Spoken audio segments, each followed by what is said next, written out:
Welcome back to Stuff About Tutorials. Today I'll be showing you how to add a page in Notability. Why would you want to know how to do this? Well, maybe you'd like to add more to your document and you'd like to add more pages to your notes in your document in Notability. So I'll be showing you how to add a page in Notability today.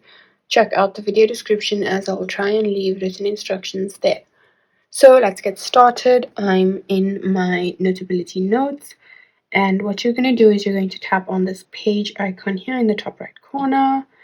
And when you do that, wherever you want to add your page, you can just tap on the three little dots that appear on the page. And then tap on the option that says add page. And this will add a page after that page that you clicked on.